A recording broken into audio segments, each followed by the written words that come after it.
Cursed by the old gods in Bethany, we are 5 immortals doomed to walk the earth until we complete our 1001 tasks.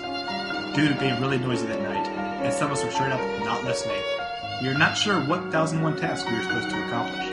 Luckily, we found these convenient books that could help us with our goal. After centuries of digging around, we are ready to complete our destiny and die. We are, for now, the Immortals. And this is episode 7. Yay! Yay!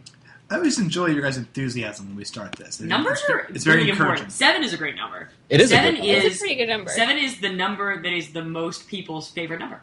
Like, if you ask, it's the number, if you say, what's your favorite number, that's the number that, like, the most people Wait, so will you say. guys are cheering for the number I said, not that we're Yeah. doing another episode? Yeah, exactly. Oh, no, I was cheering for the fact that we're, starting another episode. I'm really proud of us for Okay, that. I'm on Lee, and Pedro and Sarah are just for numbers. I'll I'll be excited when we're on 19, because that's my favorite number. 19 is a good number. And then every episode after that? We'll see how 19 goes. Oh. That might be it for me. 7 is the number that, if you go around and ask people to pick a random number from 1 to 10, they'll actually most commonly pick 7. Right, exactly. It is similarly to the phenomenon of being people's favorite number, it is considered by a lot of people subconsciously to be the most random number, even though that logic is, that doesn't make any sense, right? But it's, it's not, it's a prime number under 10. That's not 3. 3 being a number that we use triads everywhere, so. If you think about your multiples, like, if you say, count up by 5s, count up by 8s, 7 is usually the one that takes people the longest. When I was a kid, and to a certain extent still, but mostly when I was a kid, I used to always set my clock exactly 7 minutes fast, so that when I woke up and was super bleary-eyed, 7 was the hardest number to subtract. Like, it's like not as, it was harder for me to be like, well, it's not actually this time, it's another time. Because it wasn't just 5 minutes fast, it was 7 minutes fast. My clock right now is 7 minutes fast, but that's just because I'm lazy. 7 minutes fast is a good amount of fast for a clock. Just saying. Mm-hmm. Not that this isn't interesting, but... And that's been, we have other things. that's been 7 facts. Didn't you care? No.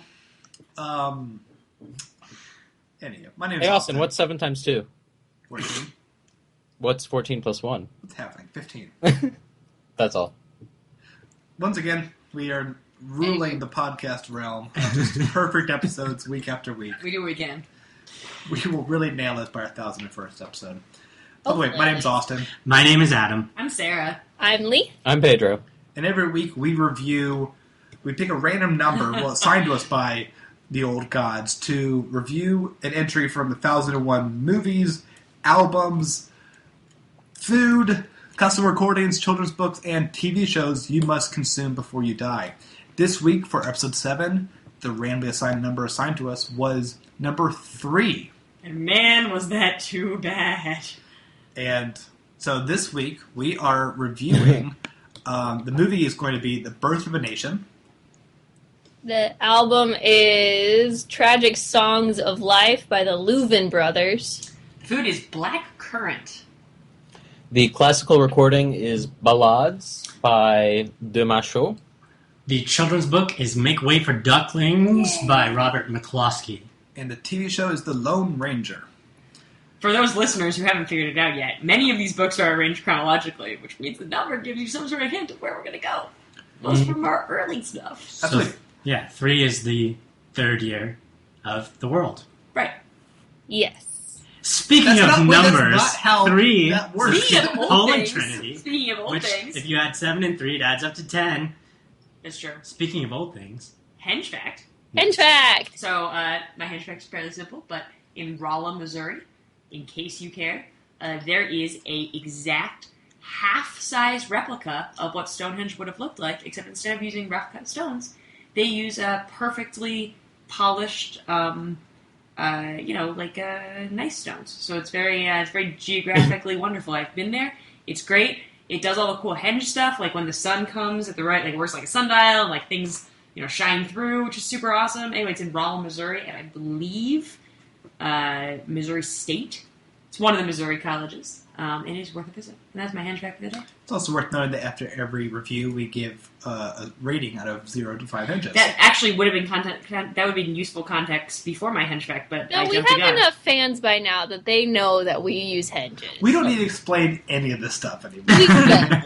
Yeah. No more long intro, no more names. We're being only said. playing to our fan base now. Right. We don't Yeah. need new fans. No new fans. That's not true. Please leave us a review on Please, iTunes. please review us, guys. Recommend it to your friends. We really like friends. reviews. Yeah. That's very nice. And people can then find us on iTunes easier because that's how the algorithm works. Words are tough. Algorithm. You know what's also What, tough? what happens like 500 episodes in when they change their algorithm? Then we will adjust to the times, as we always have done, because we are centuries old. That's true. Okay. Okay, shall we... Do we have to talk about this movie? Yeah. We Yeah. have to straight up talk about this movie. Ugh. Okay, so this shows our dedication to this premise because we are assigned these random numbers through supernatural ways at the end of our episode, and the day this podcast is being released, there's a new Star Wars film out. We could have cheated and reviewed Star Wars this episode, but we didn't. That would have made too much sense. That would have been a great way to do everything, but no, we went with a 3-hour silent film. About the Ku Instead. Klux Klan. That has nothing to do We're with not hiding the Star ball Wars. anymore. This is a super racist film about how the Ku Klux Klan is great. So let's get Yeah. into it, shall we? The Birth of a Nation is directed by D.W. Griffiths. It came out in 1915, which makes this the 100th anniversary.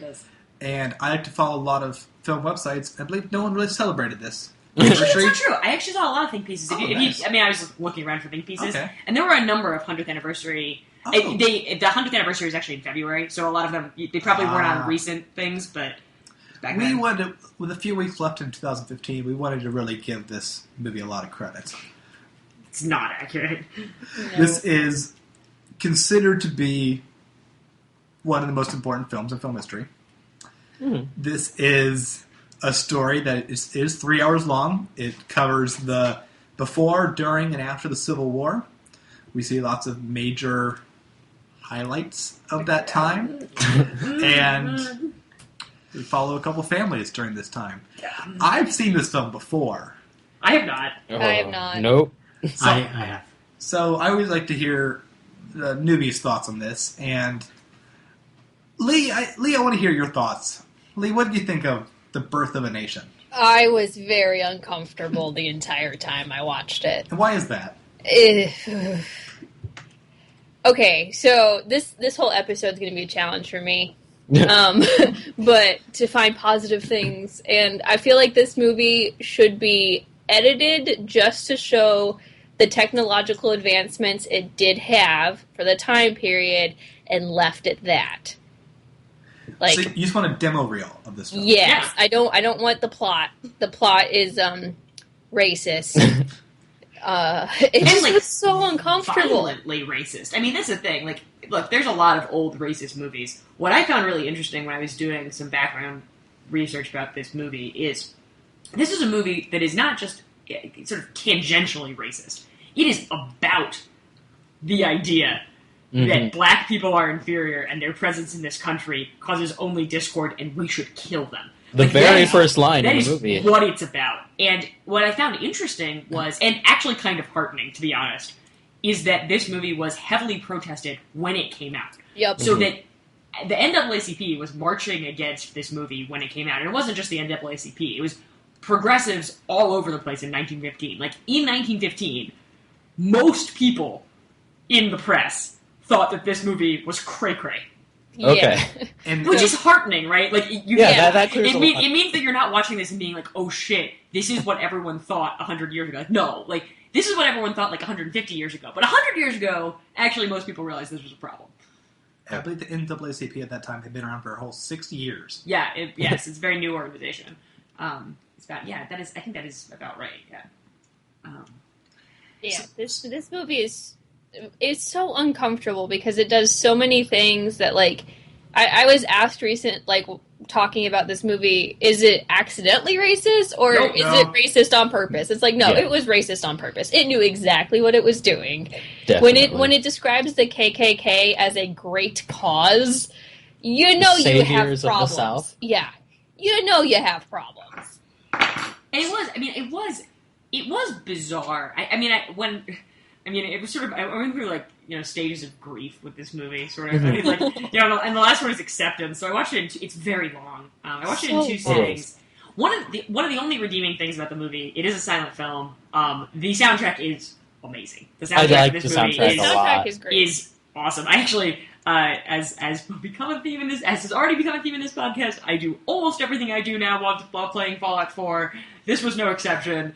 No one's forced you to reveal these things. I mean, I feel like I should be honest. I mean, I'm really good at multitasking. Like, that's kind of my jam, and which is a joke I'll make later. Anyway, the soundtrack is wonderful. But I got to the end of the movie, and it was by the end of the movie, I was able to be kind of detached and sort of look at it and be able to be like, wow, watching sort of the lionization of something that I hate so much does, I was able to get really meta about it and be like, man, this really speaks to, the problem of lionization in general. Mm-hmm. The problem of, the fact that if you paint any cause in a certain light, you can try and make it look heroic. And, the movie weirdly, because of its incredibly distorted view of what is right, it does actually succeed. I mean, it paints them in that light. I can find it horrible, but I can't deny that, it's done so. Well, it was weird to see images like that because the KKK have been in a number of films. Mississippi Burning, A Time to Kill, Chappelle Show. The KKK have been depicted in media for a while, but I've never seen someone in a KKK outfit get a romantic kiss. Yeah, it's super weird. These are new images. And then them heroically riding into town. That I think that might have been the most uncomfortable with part. With the swelling music. Yeah. I think there was shot, Rise of the Valkyries they were running in on. Mm-hmm. Yeah. I want to know, who scored this? What was that like? No, so actually the score's really interesting. So it's a mix of original music, some stuff like Ride of the Valkyries, which is old music, and then also some sort of American, what at the time were sort of folk tunes, pop tunes, and it's a mix of all of those things. The score was extremely well received at the time. It's extremely well, it's a great score. Don't get me wrong, it really is. I think what I was able to, again, like Lee, I was just really uncomfortable, and so I was sort of trying to find what can this movie be watched for. And I think one of the things that's interesting about watching any extremely racist or otherwise extremely wrong-headed piece of media on its own terms, in its own context, is that it reveals something about, this is getting real deep, but I'm going to say it because it's my feelings, the nature of racism itself. I was really struck by how many of the images of them being afraid of black people actually mirror the actual experiences of African Americans in the South during the Civil Rights Movement. There's this scene where it's so crazy because of how off from what actually happened in history this is, but there's this regiment of black soldiers who push a white family off the street and say you're not allowed to walk here, this is our sidewalk. And I'm sitting there literally you are saying segregation and the placing of a ruling class above you based solely on your race is a horrible, horrible thing. Literally you are saying that scares you. Well, and there was a very strange scene with what was the context exactly? It was kind of like a black Congress going on where they're deciding rules. Oh my god. And they had this rule being said, and it was supposed to be a scene of horror of oh, look how bad society has gotten. Mm-hmm. There were rules white people should salute black officers. Yeah. Which is what people do to officers. Right. But that's the example of someone this has gotten out of hand. This is insane. Isn't the last one on that list insist on interracial marriage? Yeah. Oh, yeah. I was like, oh. That was by far the most uncomfortable part to watch for me. And then the next shot is the black senators looking up at this one white family that's there, and they look like they want to just go up and marry the guy's 2 white daughters, all of them. And it's just oh. One of the things that I found sort of comically difficult about this movie, because it is old and black and white, and because very, very few of the actors in the movie are actually African American. Oh. Although, man, do I wish that one of the actual African American actors who is in this movie had written something down about it, because, whoa, like, what a weird Yeah. experience that must have been. But most of the black characters are either people in blackface, which is awkward, or people not really in blackface, just white people who we're supposed to somehow know are supposed to be black. It was very, very difficult for me. That one guy's wife? Yeah, no, From the beginning, they're I just couldn't white tell at people. first, and then it was like it's he a very- succumbs to evil Yeah. desires or something. I'm like, Right. oh, so she's not. She's supposed to be black. Oh Yeah, my god. Exactly. I mean, it's just like, it's sort of, again, the fact that, it's such a white people's story that there are literally no black people in the movie. Yeah. But at the beginning of the movie, there actually are some. There's definitely some actually African American children. Yeah. And some other things in the early part of the movie that I'm like, oh man, like, I wish that you were still alive so I could sit down with you and be like, how the hell? Like, it's a lost story, but I want to know. Like, I mean, was it a $10 a day thing? Do you know what movie you were I think in? maybe what, because one of the Well, it was definitely scenes, not I something. think it was like one of the courthouse Like, scenes or the something where equivalent. there's a bunch of people sitting down. Mm-hmm. You could see that there were some actual black people there, but it was Yeah. one of those scenes where like not a lot is happening, and they Right. talk about something like a law that was passed or something like that. Yeah. And so I definitely see like, oh, parts wanted. You just Right. have to sit there because Right. Yeah. otherwise people would just It's just storm off. fascinating because the movie was controversial at the time. I mean, just any time I saw someone who was African American in the movie, I was like, whoa, like I desperately want to know what it was that happened. So, Pedro, this is your first time watching as well? Yes, it is. I found it pretty easy to be okay with the movie, like within the first half hour, because I couldn't take it seriously. After That's fair. after Yeah. very little amount of time, I was like, okay, this is what I'm watching, and then it just became let's see what happens, let's see where this goes.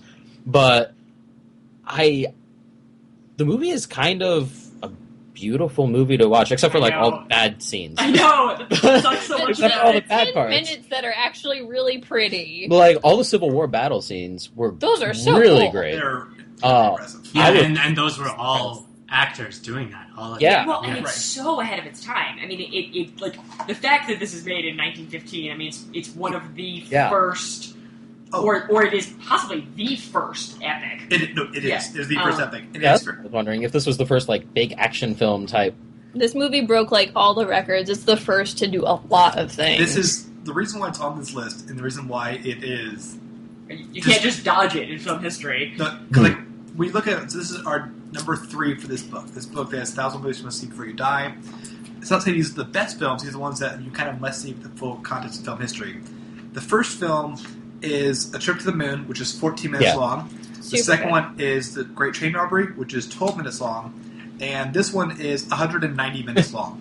I was looking quick search on Wikipedia. The original running length was 130 some minutes long. Oh, really? Yeah, and I think that may have been because then it said current. Now the running time is 190 minutes at 16 frames per second. So I think back then it It ran went faster. It ran yeah, faster. That makes that's sense. why when you see some of those silent films, it looks like everyone's on hyperdrive. Mhm. That makes sense. Yeah. I would have been a That's lot interesting. happier with Yeah. seeing the 130 minute. So what you're cut. saying is, Yeah.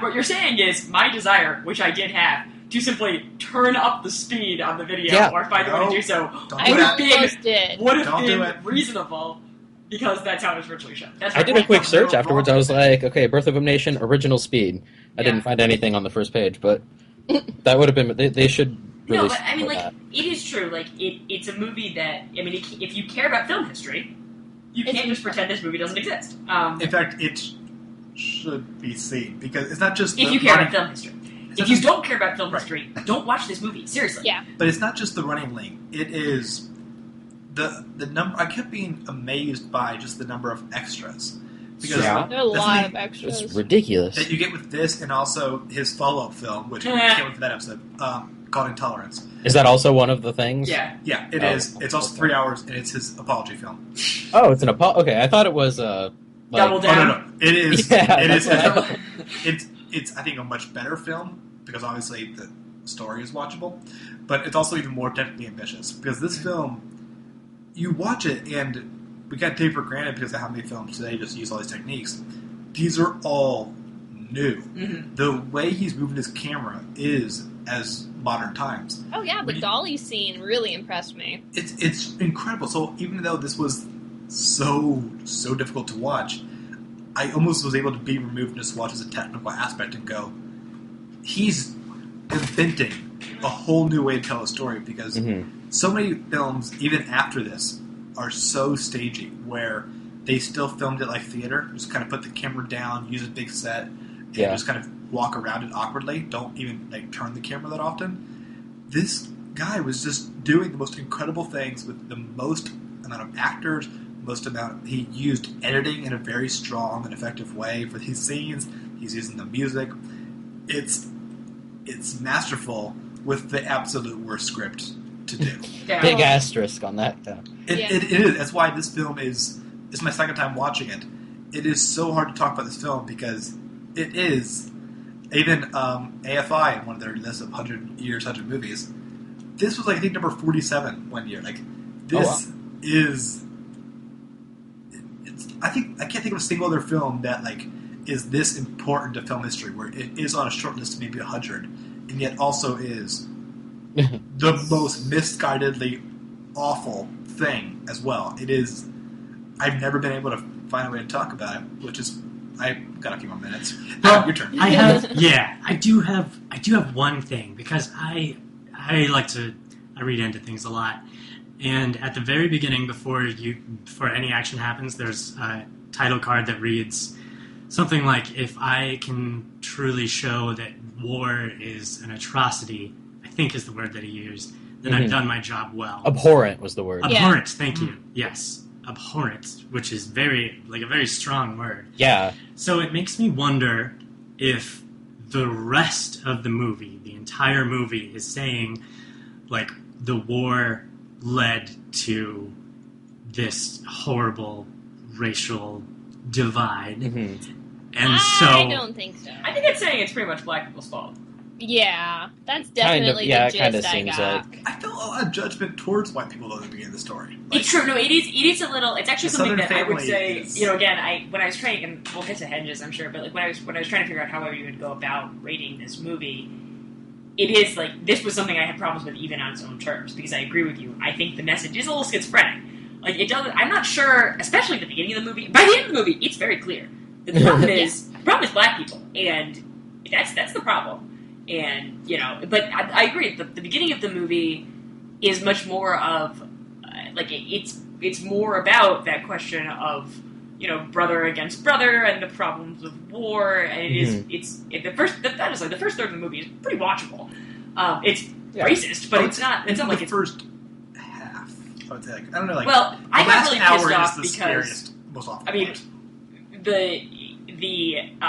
the historical account of Reconstruction is so off from what actually happened that it's frustrating, especially when you think about, when I was thinking about, this movie was made in 1915, so these events had happened, not that long 40 ago. years Their ago. parents experienced And if you think about what it would be like to make a movie that was that off about, like, the 1970s, you're like, geez, like, you're an asshole. Like, you can't just say this shit happened when it didn't happen. That's not okay. Well, that might be a technology thing, because we know a lot more, like, That's we true. have a record of what happened There's in the no 70s, a lot video more than of this. what... But a lot of stuff, no. Like, a lot of it, I mean, there are debates and conversations he is saying happened. For example, in sort of saying that African Americans actually reached like this extremely high degree of success during Reconstruction that simply didn't happen.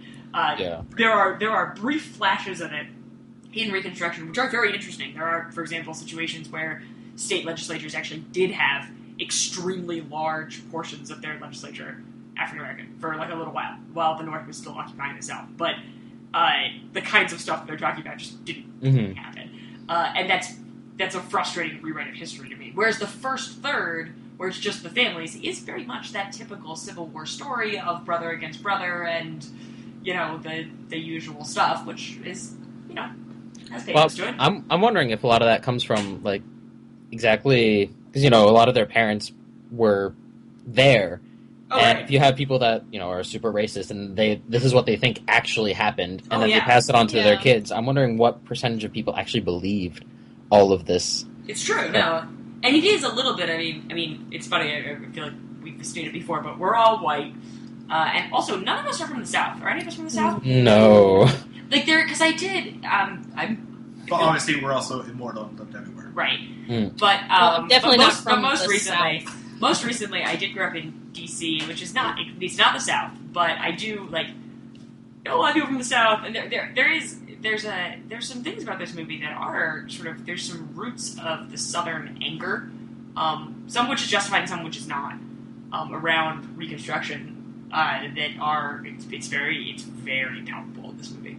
I spent a year living in Jacksonville, Florida, and it was awful. But pretty South. That's it's the furthest, like, most southern you're gonna get before going to Miami, like in ways of thinking. Because the further south you go at that point, the more quote unquote northern it gets. it's true. Yeah, But Northern Florida is a crazy place. By the way, no offense to anyone in Jacksonville or Florida. Please listen to our please podcast. take offense. I hate Jacksonville, Florida. Jacksonville's pretty terrible place. It's the yeah. worst. Anyway, in Hey, listen to our show. Florida, this is going somewhere. In Jacksonville, Florida, until recently, there was a high school named after Nathan Forrest, which is one of the founders of the KKK. Not okay.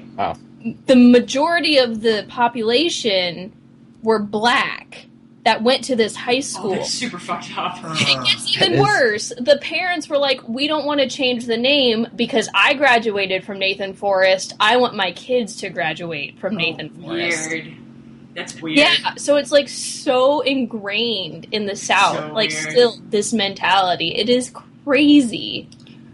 It's so strange. It's such a strange thing, and the movie has.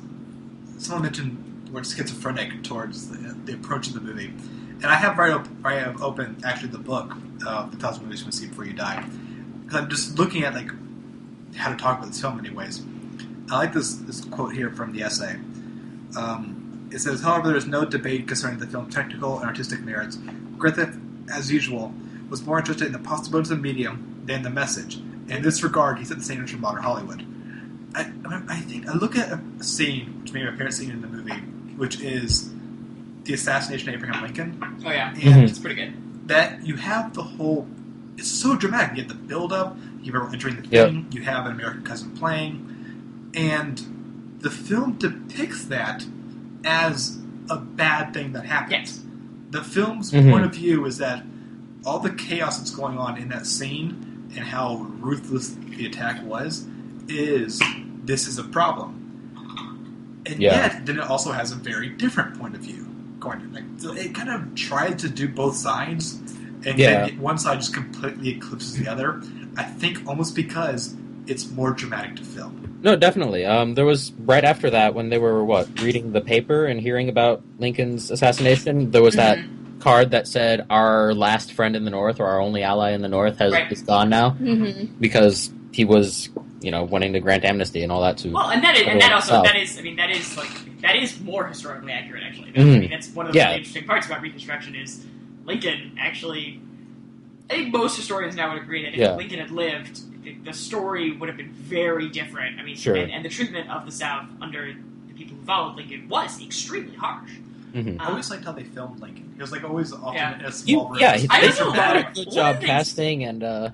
I love how iconic Lincoln is. I was looking at this, I was like, that guy in 1915 looks just like Daniel Day-Lewis in Lincoln. Yeah. We just know what Lincoln looks like. And there's something about the fact of his features that just, it's really easy to make people look like Lincoln, and for you to look at somebody and be like, that guy is playing Abraham Lincoln. I'm in. I don't know that I've ever seen in a movie, a bad Lincoln. It's easy to do. Give me a second. Let me think here. There's got to be a bad Lincoln. Yeah, but honestly, it's a beard and a weird and a big nose and a certain kind of gravitas, and you're there. This is actually a really good movie, but it's a movie called Young Mr. Lincoln. It might be on the list, where Henry Fonda plays Lincoln and basically doesn't look any different than Henry Fonda. They just kind of really just show how tall he is. So he's often sitting in chairs, but has his legs over the other chair as well. Oh. So there's no, but it also is it's him so as a lawyer. So Yeah. I guess there's no beard or anything, but it's just Henry Fonda. You gotta have the being Henry beard. Fonda. I will not tell him. Well, whatever. No hat. Yeah. So, Oh, do Adam- we hinge this? How do we hinge this thing? Adam, do you have any final thoughts on this? You kind of, I see you looking like more concerned and confused. Yeah, it's just... You've seen this before as well. Yeah, I have. Yeah, this is my second time seeing it, and it was, one of the several times that I went to high school because we've stayed we're looking going young. We have to cover. Definitely works. So I saw it in like a film appreciation class, and it was really hard to get through, but it was easier to get through this time because I think I was prepared for it. So if you know going into it that it's gonna be just wrong and racist, then you're gonna be fine. It's gonna be actually. I enjoyed it this time because I knew that like what they were saying was wrong, but it's still kind of like if you I hate to say this because you shouldn't do this, but if you look past the black and white thing, it's a good story of like good and bad, but you can't. The bad is mislabeled. The bad is yeah. I mean, Yeah. I mean, the ability to, if you, what I would say is like if you can watch it for the technical aspects. I mean, I would say if you don't give a shit about film history, that's fine. It's not really my jam. I probably wouldn't have watched it. I certainly wouldn't have watched this movie if it wasn't for the podcast. If you don't care about film history, don't watch this. There's no reason to. It has no value outside of what it contributed, I think, technically to film. Well, I before agree. we give our hinge rating, and I want to answer this one. We are going to watch 1,001 films, scoping through the 100 plus years of film history. So, kind of like it or not, we kind of are, in ways, film historians and looking through it all. Are you glad that you have now seen this film? Oh, that's a good question. Thank you. I am. I am too. Yeah, definitely. I would say I am, but that is because I care about film history, and that's part of the reason I watch movies. Mm-hmm. And if I was a person who instead primarily watched movies either for entertainment or because I wanted to think about messages, I wanted to think about ideas, I would not feel that way about this movie. Mm-hmm. Lee? I feel like, again, as I said earlier, if someone like just edited it down to these are the cool things that they invented for filming this, I would be much happier of a person. And I guess I'll start with the hinge rating with the answer as well. And that is so hard to do. I'm going to Can we split them up? Like, henge the story and then henge the film? I mean, Nope. can we all No. agree that we Nope. will No. zero henge the story? No. Yeah, the story's pretty bad. No. No. So I'm gonna start the thing because we have to give one rating. This film, I think, should be seen because I do like film history, and just to recognize that like this was made in 1915. This is incredible, but it's awful. That's the definition of 3 hinges. Yeah, I was actually thinking the exact same thing. Like, maybe 2.9 because of the super racism, but no. You want to have me be the highest rating. It's what you want to do. No, Austin yeah, loved it the I most. agree with. I think 3 hinges is basically what it deserves, not why it thinks it would deserve it. So I'm going to go lower only because I actually don't think the movie, even on its own terms from the plot, even if I look past the racism, I don't think the plot tracks in a way that is satisfying to me, even if I cared, which means it's only good for its technical aspects. I'm going to give it 1.5. Okay. We need some more ratings. I was gonna give it a 2. You were? Yeah, because like it's because the plot is so bad. Like it Mhm. felt like I was watching a foreign film without subtitles in a language I could not comprehend. Makes a lot of sense, actually. That's a nice way to put it. Yeah. So there were I had to end up looking up the plot on Wikipedia because I just could not. I couldn't follow I it. can follow it all. That's hard to follow.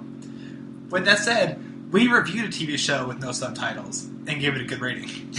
Which also Yeah, nice. Yeah. I didn't can follow understand that. it. All right, Adam. Adam's wait, gonna wait, end wait, it. just Oh, give a wait, rating. Lee didn't. That sounds Lee said 2. Okay, that's just, Yeah. she was going to say 2. Okay. Oh, no. Yeah, that's why I asked. Nope, I'm sticking That's with a 2. 2. Adam? I'm gonna give it a 3.1. Ooh. So that Take you one- don't have to Take be it one for the honest. team, man. Yes, Thank you. and I appreciate it. Yeah. For what it is. Mhm. Yeah. We have, so, D.W. Griffith, even though people really, really negatively responded to this film, riots and everything. Well, Also, they should have. here's a fun bit of trivia. this was the first film to ever screen in the White House Yep. Oh. for President Woodrow Wilson. Yep. Oh, Who was a super racist? Like, Yeah. Okay, I was going to So, say, are yeah. those title cards real? The ones where they That's show what quotes I was with... thinking. I was like, those are No, so racist. they're No, not those are real. real. Some of them are real. I don't think they're all real. Whatever. I don't know. So we have more of his films coming up, including Intolerance, which is his long response film, which I think is a much, much better film. This includes stories of Jesus in it. It's a really technically impressive film. Well, Jesus blesses the Ku Klux Klan at the end. Right. Of this movie, No, so Hmm. yes, he does. I don't think that's a spoiler. No. Sorry. Yeah, people are worried about spoils with this review right now. Yeah. He has a good romance story coming up. He has a good family story coming up. Oh, He does actually have a number of really good films because he's a very impressive director who just happened to adapt one of the most racist plays. Into yeah, a I was movie. wondering about that. Maybe we'll talk about this more when we get to his apology movie, but how much of this was his racism and how much of this was adapted from the book? Okay, he shouldn't have adapted a book that was called The Klansman. Oh. Good point. The Klansman, a historical romance of the Ku Klux Klan. No, Yeah, bad no. choice. Bad Nope, choice. nope, bad So choice. it is absolutely his fault for doing that, but it's almost like, I don't know, David Fincher in that he cares more about what he can do with the camera than what they're saying on screen. Cool. Hmm. All Who right. funded this? A lot of people. A The lot Wikipedia of page is people. actually interesting, and the history of the film itself is actually interesting, so I recommend looking that up. But, yeah.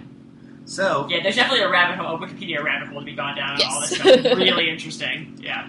so now Maybe there was a super rich millionaire out there or something who was like, "Hey, No, make this into it's a worse. movie. Tell It's actually people." it's a lot of racist people. That's the thing. It's not one guy. You wish it was one guy, but it's not one guy. Multiple racist people. Interesting. Including the author of the book that it's Yeah. based off of. Yeah. So, now that we have awkwardly discussed this, let's continue to stay in the South yeah. with some tragic songs of life. Oh my god. No, I don't understand what all this negativity is coming This from. is such I a liked it difficult too. episode, Okay. you guys. Please segment. It's not that difficult. No, it is. No. Yes. All right, Leo, I'll let you begin. So, Tragic Songs of Life by the Louvin brothers, not the Levin brothers. It is Louvin, I It told is you. Louvin. It should be It Levin. should be I'm Levin. sorry. Louvin is a dumb name. I'll go on record saying that. So this is their first studio album. They were originally they started off as gospel singers, which I think explains so much about this album. Also, the majority of the songs on this album they did not write. They're just traditional Southern folk songs, which Duh. explains more. It was really difficult for me to find positive things to say about this album. I'll start with that. I liked this album. Now, disclaimer, you probably heard this before. I'm not the most attentive person when it comes to lyrics of things that I listen to. I have something to tell you, but keep going. But I like this kind of music, like a lot of this folky type music, because it's really simple. There's not a lot of instruments going on. It's basically a couple of guitars and a couple of guys singing. And a mandolin. And a mandolin, yes. And I really like good harmonizing. When you have singers that harmonize like basically an entire song and it's well done, that really appeals to me. And in a folky sense, I didn't find this a pain to my ears. Okay, So, I Peter, you enjoy. enjoyed the technical aspects over the stories they were telling. I did. So Sick just burn, this man. like rhythmination. Anyway, I agree. I enjoyed the fact that they could harmonize, and I did like the simplicity of it. I like folky music, and even this was too twangy for me. I was like, no thanks. When was this? Is this a 1956 is 56? when it originally came out. It was re-released in 1959, and that's when Okay. it got its popularity. It was in 1959. So you can tell it really started a whole movement, Mm-hmm. Yeah. especially if you listen to the lyrics of the songs, because all the songs tell stories. And that's something I did like. There's a story in every song. It may not be the greatest story, but it's a story. It is, and some of the stories are interesting, to say the least. Interesting. It was yeah. very amusing because Sarah listened to it today. Oh my god. And the song that was called... What was that one Oh my called? god. Okay, so first of all, I will say, my impressions of the whole album, I started out going, oh, this isn't so bad, the first, 4 songs, and I actually enjoyed it, and then it suddenly became, it's not that the songs changed, or that, some of the songs are worse than others, it just was too much. Yeah. And it nails on a chalkboard for me. I just, oh my god. By the end of it, I was like, oh my god, what will make it stop? But there's a song on there, Pedro, if you do not listen to lyrics, called Knoxville Girl. It is messed up. I was listening with Austin, and we were sort of talking and listening to this, and I sort of turned and I was like, wait, did he just say he murdered her? And indeed, if you read the rest of the lyrics to that song, it is a story about how the singer of the song murders a girl. A beautiful southern Knoxville girl with, curls in her hair, and then throws her in the river after stabbing her for no reason. I feel like a lot of other, songs about killing people, and there's a fair number of those in popular music. Excitable Boy by Warren Zevon. But there's a lot of them, right? And Kill a Man, just to watch him die. There's something, there's a reason for it. Maybe you killed for love, or you made a mistake, or or maybe you just killed, or maybe at least you just killed for money and got the money. This song gives no motivation to the serial killer singer. Seriously, listen to this song again, guys. Listen to the lyrics. It is screwed up. It is just a serial killer singing about how he just killed a girl. For real. Killed her. You know what makes this even better? What? That was the song that made that album popular. That for it real? was number 19 on the Billboard charts. No Is that just way. Is that a really popular old folk song? Yeah, it's before an they older folk made it? song. They did not write that song themselves. Mm-hmm. Which, side note, okay, so these guys were gospel singers. They started off as gospel singers. They really, preached their Baptist ways. They later made an album called Satan is Chasing Me or something ridiculous like that. Delightful. But one of the Louvin brothers, Ira Louvin, is, the guy I want to party with now. He was an alcoholic. He was a womanizer. Both things that go against Baptist ways. He was married 4 times. His third wife, oh, this is my favorite. She is also my hero. His third wife shot him 6 times. What?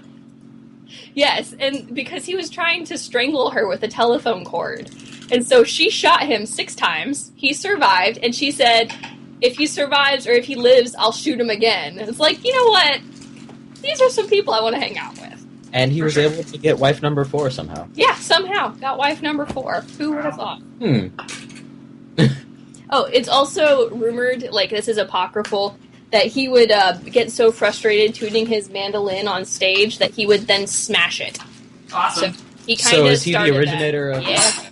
He started smashing a guitar on things. That's great. That's, really awesome. Yeah, now it's okay, these guys are pretty cool, but listening to that album, I was like, oh, Jesus Christ. And not in the way that they're preaching. So based on their, actual lives, the album is actually pretty toned down compared to what they could have been talking about. Oh, yeah. Fascinating. This is one of the few albums I've actually heard before.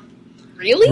Really? It's because a year ago... Oh, yeah. I went through a dark time, and I decided, I should probably, end this immortality curse. On your own? Yeah, oh man, you didn't have us to support you. So I decided, I'm going to start listening to these albums from the beginning. So, first 2, they're pretty good. But this won't be that bad. I can get this done pretty fast. Then this one appeared. And it was rough, and I think that's kind of one of the hard things to do about art, is when a genre doesn't really fit with you. Mm-hmm. Yeah. I don't really like country music so much. I guess since I like film more, I like all genres of film. That even I can do all of them. Music, I'm not that much of an expert or have the want to be an expert in. So there might be genres throughout this podcast that I'm just it didn't work for me. And country might be one of them. And listen to this album the second time. Would you call this country? Yeah, no, this is early. I would say this is early bluegrass. More Yeah. than country. This started country. You can see. Oh, really?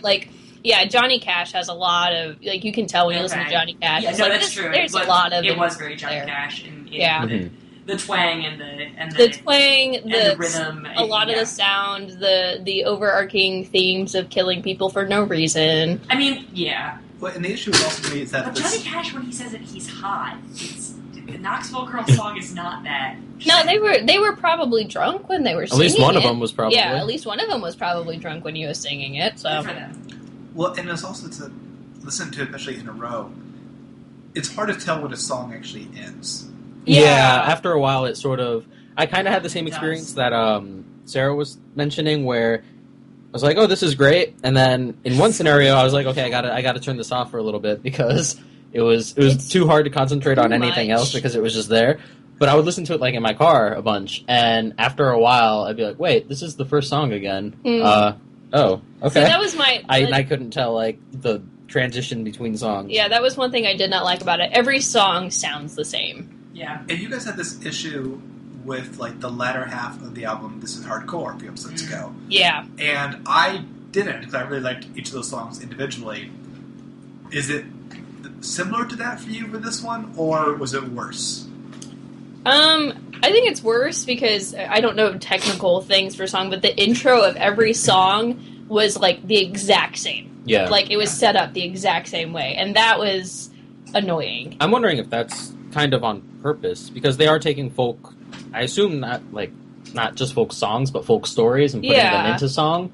And I'm wondering if there's sort of a standard or was a standard way people would do this, maybe in town for a show or something. That They might would just start, with your basic riff or what have you, Yeah, and their then intro. start singing with that. And I'm wondering if they just took that and put that onto a CD or I guess whatever they listened to back then, 78s. Yeah, I think That that's makes I think sense. that's absolutely true. Like if you go to a concert, people are talking and not paying attention, but then you start playing this riff, and it's like kind of like just shouting, "Hey, I'm playing a song now. Listen to Mhm. these," and then they get into the lyrics and the song of it, which I think that some of it sounded very much the same, but not all of it. Mhm. They were similar. They were not the same, just because they were all in the same genre. But I liked it. So you liked it. So Me was too. there aspects that you liked that we haven't covered yet? Well, I think that, obviously Knoxville Girl was the song that made it famous, but I think Kentucky was the... I liked that was Best so song. like that was one the was so catchiest to me, for iconic. sure. Yeah. just the mandolin in that. It was... Yeah. No, when they first started singing, like I was like, "Oh my god, I love you guys." Mm-hmm. Well, see, when they start, like that song is the opener for the album, and I was like, "What am I getting myself?" It's true. Yeah, it almost had kind of like an Italian...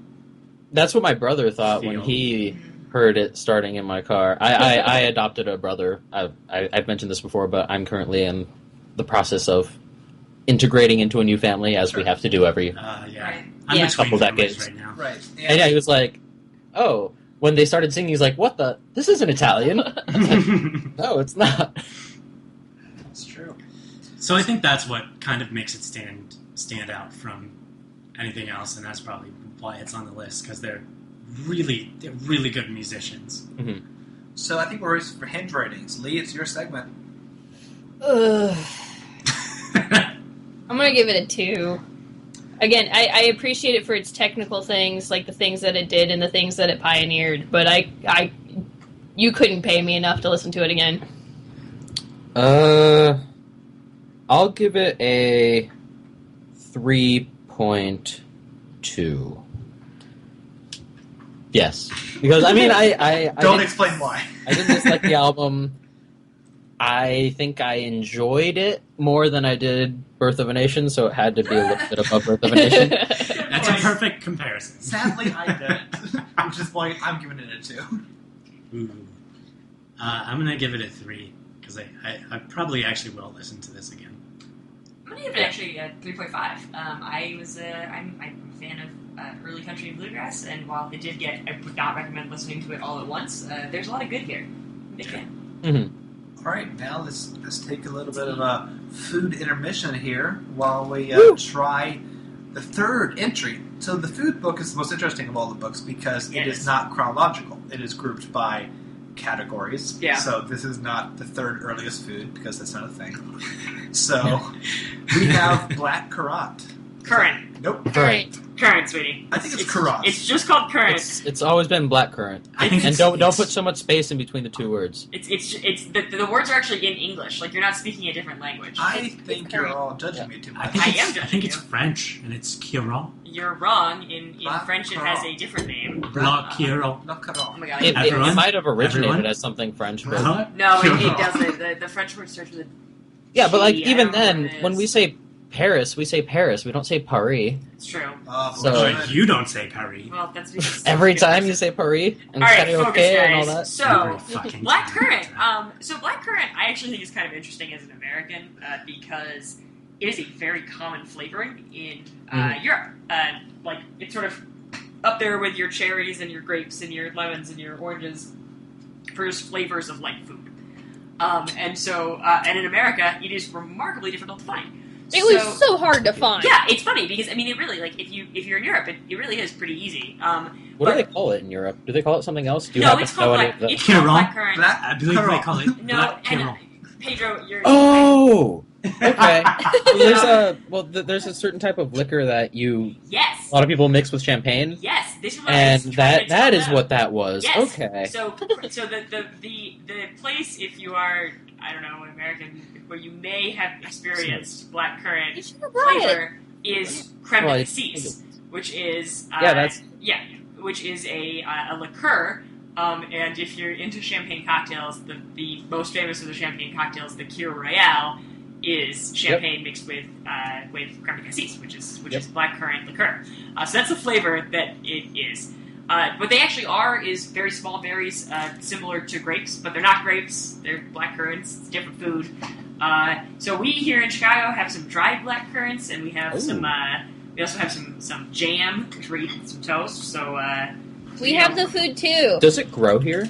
yeah, it does. If it were summer, which it's not, it would be easier to find this at like farmer stands and stuff. Oh, Yeah, like okay. Should we eat the actual individual things first? you can. I already have. So Okay, Yeah. so try it out. Yeah, I want to Dude, try the drink. so these are just This dry is black. so right now I'm spreading jam on a piece of toast, and this is my jam.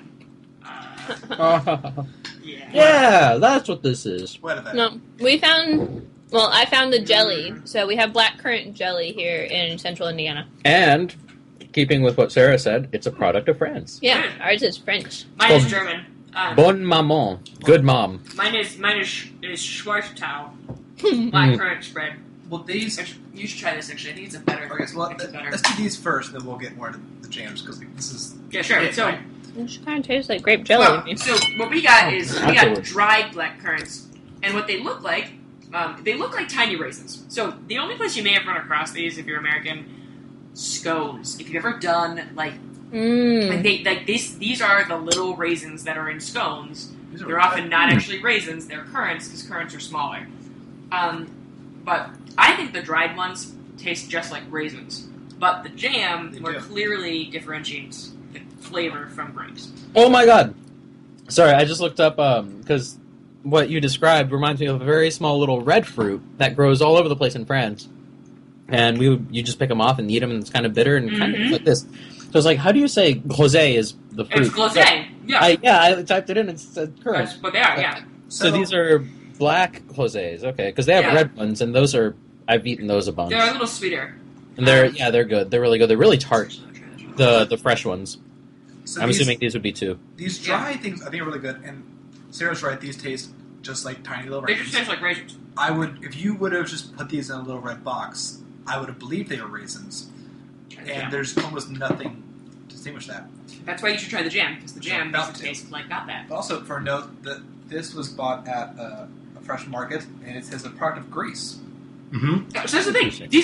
These are really common in Europe. I mean, blackcurrant. When I was on Amazon looking for stuff, I mean, fruit snacks are blackcurrant flavored.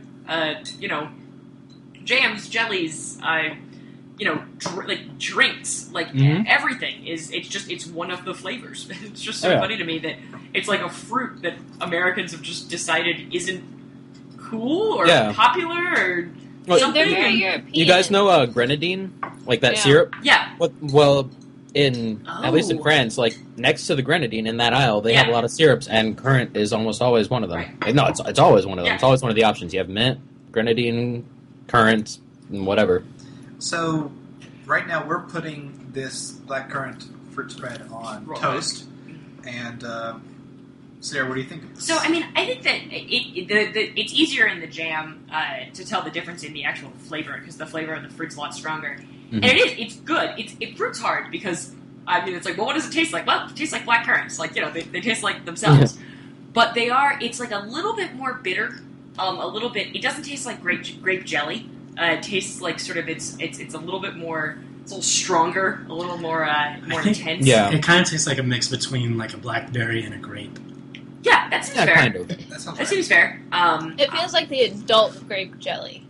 That makes a lot of sense to me. Actually, Yeah. this would be awesome with peanut butter. Like, I feel like this could class up a peanut butter and jelly sandwich. Definitely. Hell yeah, Hardcore. some like handmade crunchy peanut butter. I think Yeah. the little bite or tartness at the end would definitely help Mhm. kill some of the intenseness of peanut butter. I also want to go put this Oh in man, my mouth. Austin's done it. He's brought peanut butter, so we're gonna try this. Yes. All right. Because I do think that this is a good idea. So And I think you pronounce that peanut Peanut butter. butter? It's Gif. Gif, the Gif. Gif, Gif. the Gif, Peanut butter. the Jiffy. Just like those little animated images. Mhm. Oh my god. Mhm, mhm. That's how they say it in Paris, anyways. Yeah. Gif. All right, so I'm going to try something highly American, because as anyone who's ever lived in Europe knows, something that is impossible to find in Europe is Yeah. peanut butter. Like, this is probably not a combination of foods that has been tried all that often. I don't. Yeah, I have a cousin coming soon I am from France. correct. I'm gonna ask him. I This don't know is if he's ever awesome. had peanut butter. This is awesome. Oh, Go make for her it. a PB&J. He'll Like- love it. Like, blackcurrant PB&J is my new like thing. This is delicious. Because you're right. You're exactly right, Pedro. The tartness of it, it's not as sweet as grape jelly, so it's got a little bit more going on. And I was doesn't really overwhelm the afraid peanut that I was butter. going to try this and be like, oh, it's gross. And now I'm stuck with a $5 jar. jar of I'll jam. take it. No, I'm keeping Oh, it. do you No, mean like it's gonna having be great. evil fruit in your fridge that no one will take? Oh my god, it's so gross. That must start at a fruit callback. That stuff's still gross and still in Austin's fridge. You should keep tabs on it. Like, name it. Make it your new pet. What's your jam like? We have a jam here too, and it looks a lot like your stereotypical Great jam, jelly. Yeah. like grape jelly. It's just a homogeneous type of thing. Do you guys have an actual like fruit? Yeah, no, there's definitely. This Sure. is more. It's actually, I mean, it's called fruit spread. I don't know if Okay. that's any different, but there are currants in this. I mean, Okay, like, okay, It's much more like what I would call a jam rather than a jelly. It's got like, gotcha. Yeah, pieces in it, and it's real good. I would buy this brand again. Schwartau is. Yeah, I love our brand. It's really tasty. Short Tao. If you're listening, send us more blackcurrant. Also, Bon Maman, if you're Yeah. listening, They had like we love your stuff. they had like 15 different flavors of jelly at the store from that brand. I was like, okay, well now I know what I need to try. Well, we took a photo of the creations we made here in Chicago, and you can find those photos on our Twitter, which is @TheImmortalsPod. It's really good. And I think we're now ready for Yeah, some I'm hinges. hinging. Sarah, so we're just rating blackcurrant. Right. So it's kind of tricky since we had them as dried and as a jam. No, but I think it's fair to say that this is a food that is usually consumed not in its raw state. Yeah. It's usually Yeah. consumed You either do dry that. or You in a do that jam. like if you have it in your garden or But something. like mostly you put them in a jam or in Yeah. something like this. So I'll give it a 4. I think these are delicious. I really really like them, and I will buy more blackcurrant flavored things in the future. Adam, what do you think? I don't really like raisins, and these dried currants do definitely taste like raisins, but I do like these a lot. Why are they different from raisins to you? 'Cause they're identical to me. I just feel like raisins have a harsher taste to them. They're more like, hey, I'm a raisin, and this is more like, you enjoying this? It has the French seductiveness. Yeah. Are you being seduced by the currants? I think so. Damn, That I sounds would- like a terrible album. I'd swim. seduced by the currants. Yeah. Oh yeah, we're definitely making that someday. So wait, what rating do you give it? I was just gonna say that I was gonna swim with these currants. Get out. You can't come. I You will can't be. come back. So this is gonna be. I'm gonna give this 2.7. Wow. What? That's Yeah, I mean I'm not I crazy. Wait, what about the spread though? I mean the spread was definitely better, but that's not what we're rating. I actually kind of like I feel like the raisin one would be the farthest away from current. Though. I agree. Do you think so? The jam is closer? Oh, totally definitely. Well, like how it's more readily consumed. I mean, like Well, compare those grape dried jelly ones. versus grape versus raisin. Raisins. yeah. Okay. I also think that those current the dried ones we definitely have sugar added, and you can really tell. And I think that the jam's a little bit more of the sharpness of the current. Okay, I'll switch then. What do you want to say? If the old gods will allow, I'll switch it to a 3.4 because that jam was real good. Yeah. There you go. Yeah, I like it. Can't see myself ever buying it again or being like into it. It's like, oh, this food has this flavor in it. I think it's a very solid 3.5. I actually really like the dried versions as a very casual snack, and the jam's pretty good. So, how about you guys? What do you guys think? I liked this jam a lot. Jelly. What's the difference? Oh, Jam God, you're is gonna like notice. usually Whatever. fruit bits in it, whereas jelly is The stuff without Right. fruit bits that's homogeneous and Yeah. one texture. I'll give that a solid 3. I have tried fresh red grosses, not black ones. I'll give those a 4.5. I'm not sure if that really applies here, but since it's something that's actually fresh off of the plant and it's a type of currant, I figured I may as well. I'm gonna give this a solid 4. It may not replace my grape jelly all the time in my PB and J's, but it's definitely gonna replace it like some of the time. Nice. Sweet. Alrighty. All Is right. it time for ballades? Oh my God, I'm so excited. All right, I think it's time for ballades. Let's hear what's about. My classical recordings were the ballades by Guillaume de Machaut. He was a 14th century French poet and composer. I like this. It says he was born circa 1300, so not really sure when he was born, but they know that he died in April of 1377. So Well, that's pretty common, right? Because like by the time he dies, he's important. When he's born, Yeah, he's just like but- a schlub. I mean, because he was one of the first composers to actually put together and compile all his work. Yeah. And he actually released a bunch of manuscripts at different stages of in his life. And I think a few years before he died, his latest one, he said, "This is the order that I want my pieces to be in." Huh. And I feel like if he's putting that much effort into compiling all his work and having a written record of stuff, couldn't he have written his birthday down somewhere? Yeah. Well, he But- probably didn't know it. Maybe not. Yeah, he probably didn't know. But yeah, so the ballades, so a ballade, since he was a poet, is actually, it's a type of, form for a poem. Usually, let's see, what did Wikipedia say? It said they consist usually of 3 8-line stanzas with consistent rhyme, the last verse being a refrain, and sometimes it ends with a 4-line quick ending. So it'd be something like, for the rhyme scheme, ABAB, BCBC, ABAB, BCBC, ABAB. Anyway, and the ballades, I think, because when I searched for this, I found a lot of books. And I think what he did was he wrote a lot of poems, Yes, that's correct. ballades, and then only put music to some of them. Yeah, Actually- he wrote a ton. I was reading on Wikipedia, like hundreds and hundreds of them. Yeah, that's what I thought, because I saw some Amazon review, shout out to whoever put that review out, it said he wrote over 200 ballades and then took 42 of them and put music to them. And it says that, now I'm not sure if these were just poems or if these were religious things. I didn't actually... So they're actually not.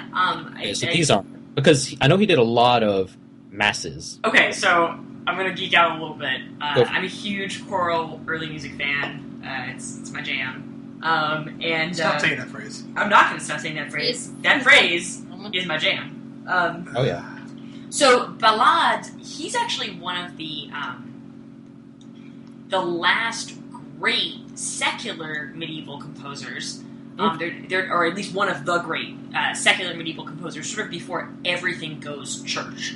So it's interesting because he, although it wasn't on the list, he wrote the first recorded polyphonic mass, So Now, for I didn't somebody who know what doesn't- any of that meant. Yes, yeah. I'm For helping. someone who doesn't know I'm gonna- jack shit about music, what is all that? right, here's you go. So all right. So there's the word polyphony means Many- you know what many harmony sounds? is, right? So you have yes. That's Oh, many literally- voices, right? Or many Right. sounds. So normally in what we consider modern music, you have a melody and then you have harmony. So what you do is you take the notes in the melody and you build chords right down from the melody to make nice sort of richer sounds. But the melody and the harmony move at the same tempo, right? It's mostly the notes are going to move together. The way polyphony works, which is the staple of early music, is basically you put 4 different, what we would consider melodies, Mhm. on top of each other, and they duck in and out of each other, and sometimes make harmonic, sometimes make chords, but sometimes they make things that are very dissonant, meaning they Gotcha. don't. So it's go like together. that church music. Actually, well, this is Exactly. So he's the beginning of he writes the Okay. first polyphonic mass, which means that like the polyphonic mass, which is basically any kind of setting of the mass, or the Eucharist in the Roman Catholic Church, which is all sung at this point. Any setting that is set that way, it's called polyphonic mass, and it is a thing. I mean, talking about polyphonic masses, you could talk about them the way that you talk about like the entire genre of the symphony, right? I mean, like it's a whole thing. There's hundreds and hundreds and hundreds of them. So this is the first recorded one. He writes it. Now the ballades are also polyphony, so they're also that same format, okay. but they're secular. And so that's interesting Gotcha. too, where this is sort of like a last captured glimpse of the use of that musical form in a non-church setting before it's taken over by just the church melodies. Okay. So I thought these were beautiful. They have as polyphony. Sorry, I know I'm super nerding out, but I'm just going to do it. No, go for As it, because polyphony I did not evolves- know what half of the stuff that I was reading meant. So you're Right, so polyphony is like, the 4 melodies going together. As it Yeah. evolves, you kind of get closer and closer to what we now call harmony. Like, things get to sound nicer and nicer. You get fewer little crunches, fewer dissonances, fewer times when those melodies clash. Because like as you within move, a single. within a single piece. Yeah. Well, Because that would make sense, because if you have, it's kind of like, I don't know if anyone's, when you're waiting to turn and your blinker's going and you're listening to the clicks in your car, but you're listening to the blinking of the other car, and they're off at first, but then they eventually match up. yeah, it is. That's Things going exactly. at different tempos will eventually merge, and then they'll come That's up. a really beautiful way to talk about polyphony, because that is sometimes sort of the experience of it, is that you can listen to any piece individually, any part really individually, but the great moments are either those moments where it totally doesn't match up and you're like, it jars you, Yeah. or these magical moments where everything lines up for just a second and then moves off in different directions. Mhm. Great stuff.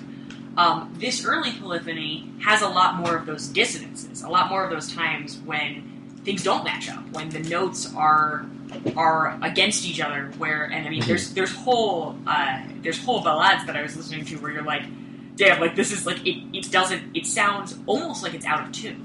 Yeah. And that's actually part of that early polyphonic feel. How long on average were your pieces? Because you listen to all choral adaptations, right? I listened to both. So I listened to some choral adaptation. I also listened to some guitar adaptations. The Okay. guitar adaptations, some of the ballades are more melodic, so they're really just a melody line.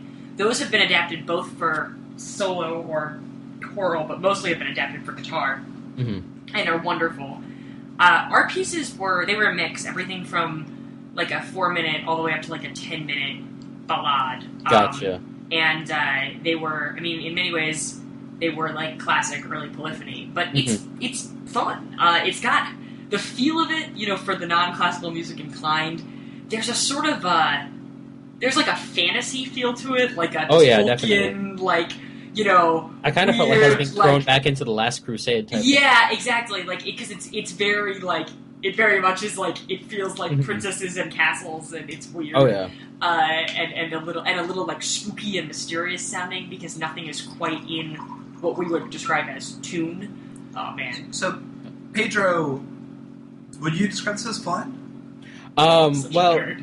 Because I listened to the only collection of 42 ballads that I listened to were the guitar adaptations, and Sarah's definitely right that you can definitely follow more a lead melody type thing, but you can also catch some parts where the guitar is trying to play the other parts as well. It's just kind of hard, playing two different tempos on one instrument with one hand. But for the guitar versions, not necessarily fun. It was definitely very calming, relaxing, soothing. It was great. I found it more calming than fun, I would say. It was, a lot of them sounded the same, but I think that's because it was just someone trying to play all the notes of all 42 ballades adapted to guitar. But it was still, it was very calming. I enjoyed it.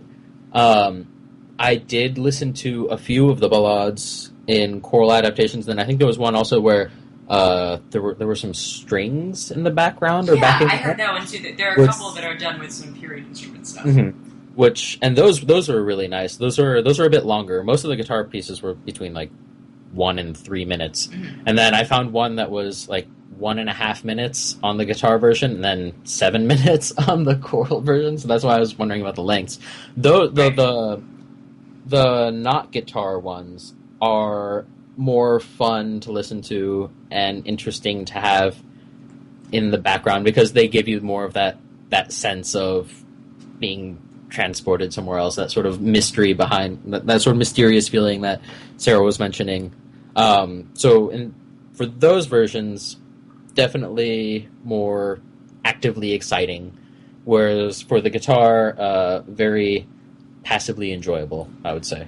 What I would say that I'm sure I'll get a chance to plug Polyphony again, but what I think is really fun about it for a classical music listening perspective is if you really want to, and you get bored, you can pick a different voice to listen to. We're so used to listening to the highest voice as the melody. And instead you can just be like, fuck you, sopranos, I'll listen to somebody else. And if you just focus on that tune, you'll get an entirely different melody. And it's a really cool little brain game to play. Be cool. It's a lot of fun. So I highly recommend it the next time, either for this or the next time Polyphony comes up, which, like I said, it's a whole genre. There's going to be plenty. Did anyone else listen to this? I did not have a chance. Neither did I. So I did, and I found this entire discussion to be very fascinating and enlightening because I am, as I repeat every week, so ignorant about classical music that this is an education for me.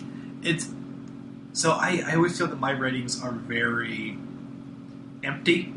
No, man, it's what you feel. It's art. It's your feels. It is, but I always enjoy a good articulation of opinion. So it's just based on aesthetically pleasing. And if anything, you're more of a representative sample of people.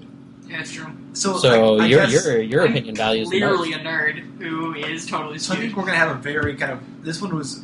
I think I'm just not used to choral music at all. So that is...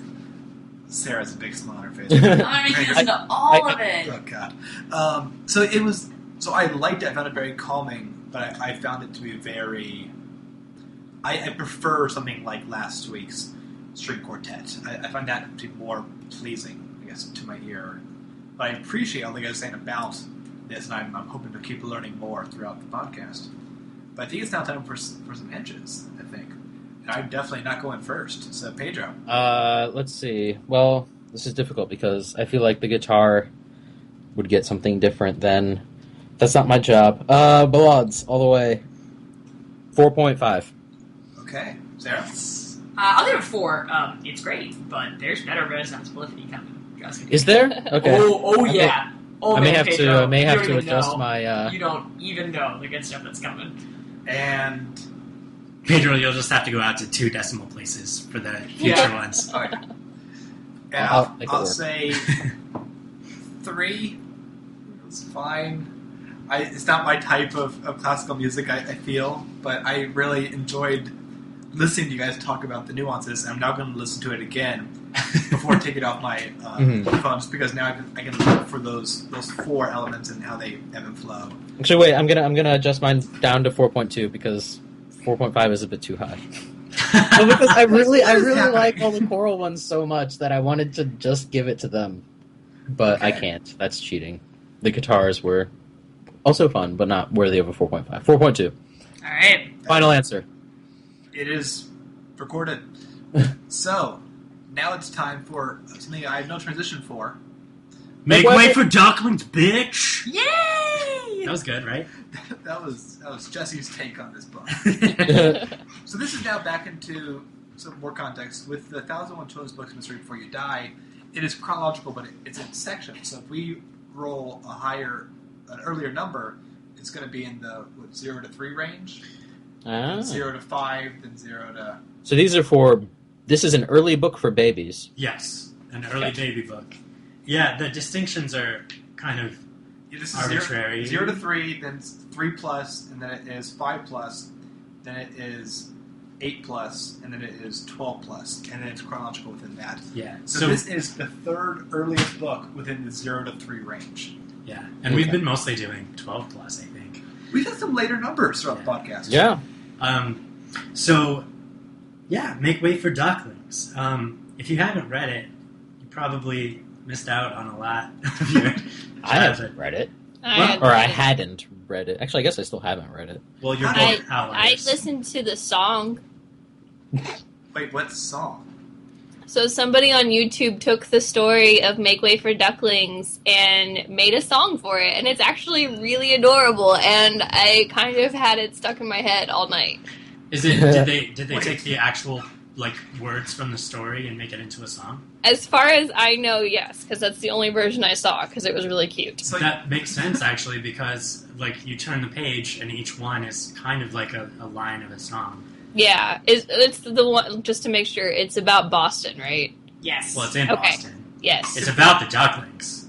yeah, Okay, Yeah, it's then, pretty clear then Boston. yes, there's someone on YouTube who's made a really cute song for it, and it made me very happy. Well, so after you're done listening to our podcast, Go listen to that. yeah, but only after you're done. We will And link after to you it. leave a review. We will link this on Twitter. So the actual book, Make Way for Ducklings, is not a song, it's a book. And it's about, so it starts with two ducklings that are looking for a home They're for not their ducklings. children. Two full-on ducks. Yeah, they're straight up ducks. You're right, Pedro, thank you. Mr. and Mallards. Mrs. Mallard. Yeah, the And mallards. mallard is definitely not an accident, right? Because don't things that have to do with duck have mal or something in there? No, mallard ducks are Yeah, a thing. Oh, okay, gotcha. Yeah. Then, Yeah, that's the kind of duck. That's the kind of duck I they was are. very confused there for a They're second. mallards. okay. I thought I was forgetting my French or something. No, Sorry, Ed. you're cool, man. So anyway, Mr. and Mrs. Mallard, as you say in France, is, they're looking for a home for their children, and every time the dad is like, "This looks good," but his standards are way lower than Mrs. Mallard's. That is definitely true. Mhm. Yeah, and so she wants the perfect place to raise her kids, which why would you not? And so they eventually settle on Boston, and then they raise all their children who have lovely names, which all rhyme with quack. Their names are Jack, Cack, Lack, Mac, Knack, Whack, Pack, and Quack. The last one's name is just Quack. Mm-hmm. They ran out of names. They definitely did. They made their own noise. No, Well, what it it's really is- alphabetical, so the next one would be named Rack. And then after that, you got Sack and Tack, and you can't go there. So you got. I did not notice that. Yeah. I didn't either. And then, so they raise their kids, the dad leaves, and the mom is left alone to, not dramatically, he's just gonna go check this out over here, and then I'll meet you later. And he does, so don't worry about that. That's not gonna be tragic. Spoilers. Well, okay. You're right. No, we're spoiling this book. Yeah, we're spoiling this book. 'Cause, A, if you haven't read it, you should. It'll And take B, you like 3 seconds. you've probably already read it. And in the climax, when they're going to meet the husband, the mother duck and her eight, thank you, 8 ducklings are going through the city and having a lot of trouble, and so this policeman calls the police, and they get an escort through the city to their own ducklings. So last week we talked about a book where nothing really happens, and I'm sticking by what I said with last week, where nothing really happens in this book either. But I like this book a lot better because it's actually so when the ducklings are looking for their perfect place to live, it's it's like a, it's really relatable. Everyone wants a place to live, and Boston is not the perfect place because there are bicycles, and there are fake swan boats. I would also like to chime in here in my inevitable references to Fallout 4, which is that when I was reading this book, sorry, but anyone who's playing Fallout 4 and listening right now knows, everywhere they're looking to live, there is something horrible there. Like, they look at Boston Common first. Boston Common has, like, crazy, horrible, like, mutants that are, like, born out of the Swan book. It's Just on to be boats. clear, Like, it's a whole this is thing. in the Fallout game, not actual Boston. Yes, that's not actual Boston, but it is future Boston, and everyone should be aware of that. And my point is, these ducks look a lot of places that they definitely shouldn't live, according to my reality of the world, which is Fallout 4. And this book is from 1941, so that was... Yeah, well, that's then true. I they forgot to should say have all that. known, because, well... So, yes, here's what you mentioned about finding kind of somewhere to live, because I actually did think about the hierarchy of needs and the idea of finding you're all shelter. in, like, Maslow here? Oh yeah, Wow. Yeah. Definitely. I just thought the song was really cute. Well, but no, like children's books are a distillation of really complex topics. Yeah. So, Oh, yeah. Austin, go on. it is because it has the need for shelter for safety, but it also has that whole thing of new parents looking for where you want to raise your children. Because it's going to Whereas- shape them Yeah, because it's very not much, yeah. it's not an element of like, whereas this book isn't saying like looking for the right school system. It is looking for safety and comfort and a place that is good. And it actually, I thought, was very impressive near the end when they are kind of walking along and people are making way for ducklings. Yeah. That the places they thought were dangerous actually became very accommodating. And it Because of that nice cup. because it is your home protects you when you actually kind of feel comfort from your home. It was a very warm book with that, and it also helped that I love these illustrations. Oh, They they're really were pretty. really nice, yeah. That has to be said because Robert McCloskey has said that he's an illustrator who also writes children's books. So I rented this from the book from the library, and this is like a book, an experience of reading a book. Do you know what I mean? Because it's like it's big, it's like as big as my torso, and it's just when you open it, you just it's like this. It takes up a lot of your vision. Mhm. And the 2 illustrations, pages. yeah, the illustrations are 2 pages across, and then there's usually like maybe like the biggest amount of words on a page is like 4 lines. So you have to like turn the page a lot, and it's like a good experience of reading a book. You really feel it in your hands. Which is the ideal thing when you're reading to a child. Is Yeah. you turn the page and you have 2 pages of wonder. Yeah. I spent quite a while looking at each page because there's enough detail. It's just charcoal drawings. Oh, okay. Yeah. So it's black and kind of purplish and white. Yeah, it looked kind of brown on the video that I saw. Maybe that was just the camera. Well, this is a library This book's book, so it aged. could be. Oh, this is totally brown. Yeah, I thought it was more brown. Yeah, as I open it, it's I brown. remember when I last regressed and was a child and being read this book. I loved it even though it was in black. It was in black and white. I remember, or black and brown and white, whatever. You know, normally I would only like books that were in color, but this book somehow was like it was so sweet and lovely. My brother grew up in Boston, so my family's really into it, and there's something very charming about it, despite its simplicity. That really appeals to children. The reason I think that you should read this book is because it's kind of reinforces the lesson that you can. I'm talking specifically about the interaction with the policemen. He calls in other Backup. policemen Yeah. to help the ducks, and there's like they probably have a lot more to do in Boston, but they're doing this nice thing for these ducks, which they have no reason to do. And I think that's, obviously. Which is what you want out of any home you have. You want to feel Exactly. safe and loved, and Yeah. it's never cheesy. The book No, genuinely isn't cheesy because it's never like It just kind of says this is what happened. you understand what the parents are wanting to do without having endless dialogue of I love each one of you so much, Jack, Quack, Pat, Yeah. stupid names. Yeah. She cares about all of them equally and teaches them how to be ducks. Yeah. This is a great book. Yeah, I like One that. question. Maybe this is something that happened in the 40s and not now. When I think of feeding ducks, I think of bread. I agree. The peanuts thing was weird. What was the Apparently- peanuts? Oh, yeah. Everyone, Ducks peanuts. eat peanuts. Sure. I think maybe peanuts were more readily available. And cheaper. I have no Well, I idea. guess I have no that idea. was the biggest just making shit up. You were even alive in the 40s and you're still bluffing about Wait, it. so this came out during World War II, right? It did, Then actually, yeah. It would have come out in 41, yeah. Yeah, well, And this there was. I there think was this was like my rationing opium. Yeah. years when I was in Europe. So I doubt peanuts had rations on them. Well, I wonder. I just didn't know if it was like maybe a time thing. Maybe your grandparents, when they talk about feeding ducks, they talk about Yeah. peanuts. I'm totally gonna ask my Nana that when I see her and be like, hey, so how do you feed ducks? And if she goes, oh, you give them peanuts, my mind is gonna be blown. Mhm. So, everyone, don't do that. I want to say this one more time. We already mentioned it, but I like how this book. I do like how this book is sort of a distillation of life into bite-sized child form, I guess. And I really like how the dad goes away for a bit. Yeah. It's Well, like, he's smart. okay, He's got shit to do.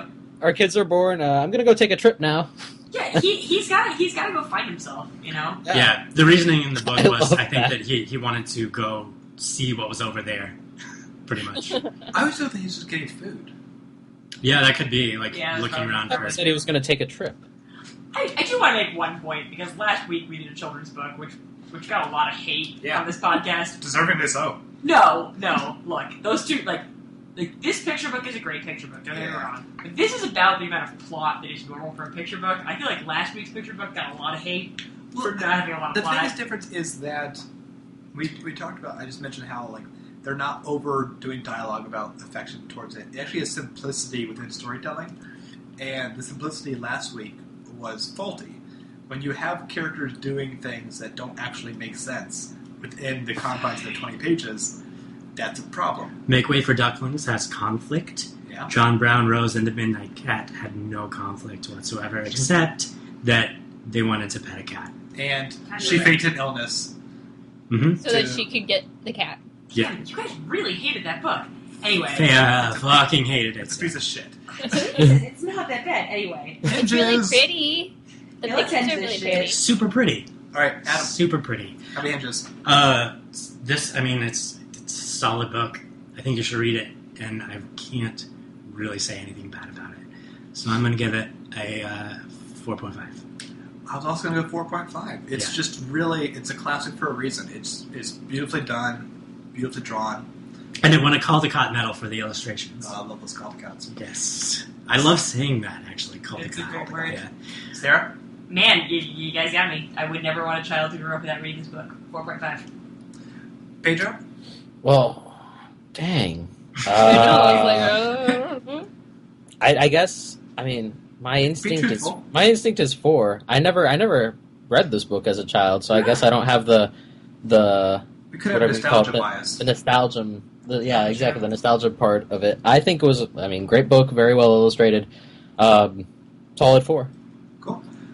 Lee, did we describe anything that happened in the song? oh yeah, like everything happens in that song. So it's definitely a song that's based off of the book, and like word for word. It's just and made in like put to a medley. We're going to give you a separate hint rating, but what do you give that song?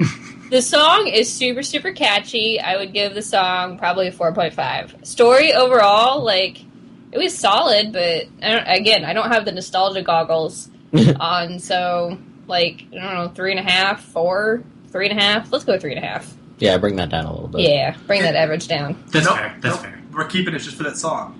So Cool. you just gave a isolated review for that song. Oh, okay. But anyway, let's end this now with The Lone Ranger. Ugh. Wow, okay. I think you've done that 3 times, Lee. Yeah, We are I six know, segments. this Hard time episode this was going to be episode. difficult. Okay, so The Lone Ranger, based off the very, very popular radio serial, this turned into a 5-season show, which had 220 episodes. Oh, wow. It Yeah. became a point where this actually aired for 76 concurrent weeks. Wow. So, as seen in the pilot episode, you have the gang killed down all these guys, and one guy remained, and he decided to seek justice while wearing a mask with his faithful companion Tonto as he and his horse Silver and his convenient supply of silver bullets. Silver. A lot of things just made sense to me all at once. Okay, no. I need more info. What didn't make sense to you for Pedro? I really hope this is where Hi-Ho Silver came from. Yes. Yeah. Okay, good. Yeah, that was basically it. He says that every episode. It's the name of his horse. Okay, so we're doing great. Pedro definitely watched this show. And so every week, the season begins actually with 3 connecting episodes all about the gang that causes all this origin story. But then every week after that really is the Lone Ranger and Tonto finding some sort of injustice and fixing the injustice, and good saves the day. There are 220 episodes. So last week I was embarrassed because I only saw a smaller fraction I used to do for the Incredible Hulk. This is fundamentally an even lower fraction of seeing the total. And yet, unlike the Incredible Hulk, I would actually watch some more of this. Yeah. I saw 8 or 9 episodes, and I watched them all from Season 1, except I skipped to Season 3 because Clayton Moore, who plays the Lone Ranger in the series, had a contract dispute, so John Hart actually played it for 52 episodes in Season 3. So I wanted to see one with him. And I thought he wasn't as good. I thought his mask was too big. My full thoughts on John Hart. But Clayton Moore and Jay Silverheels played Tonto for all the remaining episodes. And there's charm in this. There's definitely problematic things, because this is still a TV show from, I believe, started in 1947, I think. But there is an amusement of, even though it's very repetitive week to week, it is very fun to watch these horse scenes, to watch the Lone Ranger, while standing on the ground in one swift motion, jump up onto the horse, swing his leg around, and go into the valley. To have these gunfights and bad guys being taken down and tricked. And it's very charming and sometimes witty to watch this. I understand the appeal of why you would go week to week, even though with some of television nowadays, it does pale in comparison to have the same story basically week to week. Who else watched this? I watched the first, 3 episodes, I guess. So you saw I watched that first arc. Yeah. The Cavendish arc. Yes. Yeah. So you don't often have the affinity that I do for this. No, because I only watched the first arc, so I just saw it as, your racist grandpa. Yeah. Lovable, but you don't want him to meet your friends. And so Tonto is his companion, and Tonto is played by a Native American. Which is kind of interesting. Oh. Well, I will give him that. Yeah, so it is that's kind really of progressive. surprising that it's not a dude in Native American face. When I say Native American, I mean North American, because he actually is from a Canadian province. Oh yeah, you're right. He's a First Nation guy. So he's a Merry Indian. I think the Canadian tribes use First Nation as their Oh, moniker. yeah. Their Well, First Nation. because I think a Merry Indian is the general term for native I feel like peoples that's of kind the of gone out of Americas. favor, but I have no idea. you're right. I mean, yeah. and I was very curious. I was very worried going in about the character of Tonto, but I actually just recently started watching the 1960s Batman show Which is great. with Adam West, and it's kind of a similar thing. You have the main guy and the sidekick of Robin doing things. That show is way, way, way campier and sillier.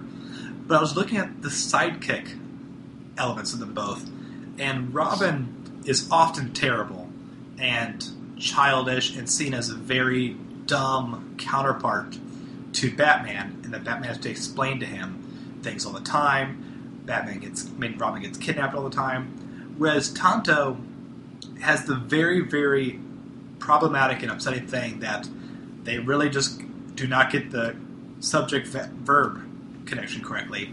Yeah. And so he's always saying, me do this, and whatnot. But as an actually written companion, he serves as an equal to Lone Ranger and is seen as such. And there was a scene, I forget which episode it was, I think it might have been after the first arc, where Tonto is by himself and he has to go tell people in the town that something's going wrong over there. And some of the characters insult him, and use kind of less than flattering words towards him. But Tonto remains very stoic in towards what needs to be done. And the show is kind of recognizing the bigotry towards him and respecting the character of Tonto more than these people in the town. I only saw a handful of episodes too, and I don't think that he is portrayed as an equal to Lone Ranger. No. But definitely more than just like a Robin sidekick, like what you were saying. There's respect for Lone Ranger. There is respect. The only thing is, there was one instance where the Lone Ranger he had Tonto like go back to the town. It was kind of like he said, Tonto, go back to the town and warn everyone while we do the important business. Okay. So which is kind of a sidekick thing to do. Well, it is a sidekick thing. What's more important, going out and fighting it or making sure innocent civilians don't get hurt? He's got a pretty important job. He did have an important job. I'm just saying he's not an equal partner in the relationship. Well, yeah, I agree. You know, the And thing Tonto about... volunteered for this. I think it's important. Well, and yeah, I mean, too, like, it would be hard to argue that the Lone Ranger doesn't have racist or these stereotyped portrayals of ethnicities, right? It does. Absolutely. I mean, there's no one can have a reasonable argument there. I mean, the show, yeah, I actually really like your racist grandpa analogy, Lee, because, again, I mean, does it mean the show is unlike Birth of a Nation, where the entire it was purposefully being wrong. point of the entire movie is to be racist? This is that kind of collateral racism. This is so dated, common. not It's dated, cruel. not intentionally cruel in the way that Birth of a Nation is. And it does make it easier to work with. I mean, as long as we're able to acknowledge, like, right there's shows no reason for Tonto to talk like that. Right. Literally, the reason that his subject verb agreement doesn't work is because we kind of want to laugh at him because he doesn't speak good English, and that's not okay. He doesn't speak English well. Yeah, I was about to say that. Wow. Damn, Pedro. Oh, snap. Well, You can't criticize the English. And There was a really, I thought actually kind of funny episode in season 1 called Pete and Pedro, which were about two characters who described themselves immediately to Lone Ranger as the laziest farmhands in the world. which they definitely are. And then Lone Ranger recommends that they go work on this pretty lady's farm, and they do it immediately. And so Pete and Pedro, Pete is the white guy, and Pedro is Mexican. I'm not sure if the actor was Mexican, but the guy was definitely wearing a giant sombrero, ridiculous mustache. He's offensively Mexican. Yes. And he has a very bad accent. But I kept going, this is a problem. This is a very bad portrayal of this. But I decided to keep focusing on how they depicted Pete. And if you kind of read a script, Pete and Pedro have identical dialogue. Mm-hmm. They're both seen as, because they are the butts of jokes. They are the lazy ones. They're not heroic characters. They're kind of bumbling guys who are part of the story. But Pete and Pedro were seen as kind of equal comedic characters who were both trying to win over the girl, trying to help out Lone Ranger and whatnot. So it was never that Pete was the smart guy and Pedro was the dumb guy. They were both equally the dumb guy. So it was they were just good comedic side characters for an episode. So that's kind of the whole show. The whole show is very dated in certain aspects and clever in certain aspects, and it's just kind of it's a cultural mixed bag, but the show's actually still kind of fun. It's problematic, but it has so many things right. I liked the show. It is a show from 1940s, but no, I have to agree. Like, that's why I used the racist grandpa. It's like, I only saw 3 episodes, but I would gladly sit down and watch more because, like, it has a charm about it, and it's fun to watch still, even though it is problematic. I would note also that this was a show that my racist grandma used to really like. Well, it was one of the most popular shows of the year. Like, it was the highest ratings for its entire run, basically. How long did it run for? 220 episodes. Well, how many time? That was 5 seasons. I don't have the paper for me right now, but it was, I believe, 1947 to early to mid-50s. And then in syndication forever. I mean, like, My dad watched this as a kid in the late 50s, early 60s. I mean, it was it was just on all the time. The only issue I had near the after I watched episode 9, that kind of dawned on me. It's called The Lone Ranger, but He's Tonto never is in every alone. episode. Yeah. He's never alone. It's a good point. But Well, he is the only ranger. yeah, he's the only ranger. But the other thing is that he was looking for like a disguise to hide himself from Cavendish, but he called himself the Lone Ranger, and Cavendish just killed a bunch of rangers. Right. It's a bad choice. And also, he keeps meeting people who don't know him as not the Lone Ranger, so he could just not wear the mask and go, "Hi, I'm me," and they go, "I don't know who that is." But he's trying to build his legend like that. He did. Yeah. And it was Also, very, Tonto's never disguised, is he? no. No. Yeah. So So it's not the best disguise at all. But I it's, have dates. What are they? Oh, cool. We have Kurans. Original run was from 1949 to 1957. That makes Oh. sense. when did color start becoming a commonplace thing? 1956 is when Lone Ranger went to color. Okay. And they, after the show ended, for an anniversary, they actually did the origin story again in color. Oh, that's That's cool. cool. But it was the radio show before that, right? Like, Oh, yeah. This Yeah. is a bit of story that's been around for a long time. I've listened to I've actually heard a couple episodes of the radio show. It's very similar to the TV show. It's like really like it's the same. It's the same thing. It's Well, kind of crazy. And one of my favorite podcasts ever, which just ended its run this year, is called the Thrilling Adventure Hour, where they took the style of old time radio and did new scripts and new stories.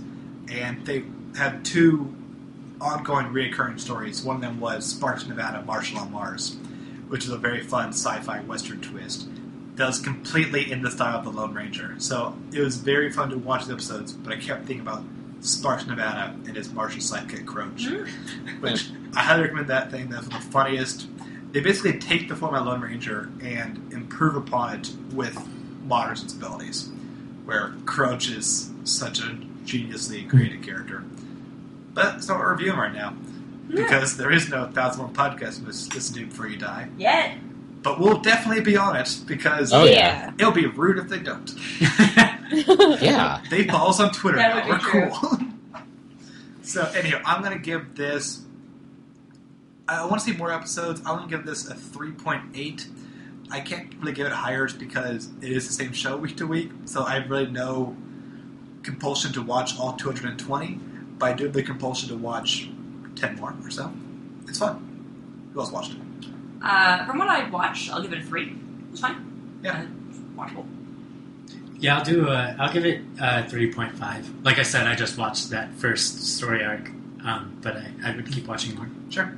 I agree, 3.5. If I catch it on syndication, I'll totally watch it. And the entire series is on Hulu Plus at the moment. The first 26 episodes are on Amazon Prime. It is on a number of DVDs. It actually is, for a show this old, shockingly available. Yeah. And that wraps up episode 7. Yay! We did it! Guys, we did a very difficult episode. We talked about we did. race a lot. We did. We talked a lot about race. Mm-hmm. And We also talked a lot about crap. Sarah, what's it called? Renaissance polyphony. That's it. Thing. Polyphony. Man, I'm going to teach you guys so much about Renaissance polyphony. It's I'm gonna be excited. fun. Because when I started listening to this, I was like, oh my god, it's that stuff that you hear in movies. So I got really excited. Oh my god, I'm so excited. Mhm. Oh man. Oh, Well, thunderclap. It's not raining though. What's going on? It's me again. Oh, hey, intern. Hi. well, you just kind of slipped in there quietly. Yeah, I did slip in there very quietly. It was Nice. kind of a quiet. I'm really busy, guys, so I have to make this quick. We the old gods were having a bit of a mixer. As you know, it's the holidays, so Sure. we do like a kind of a 2-week long bender, and forgot to tell you last week not to do this episode this week.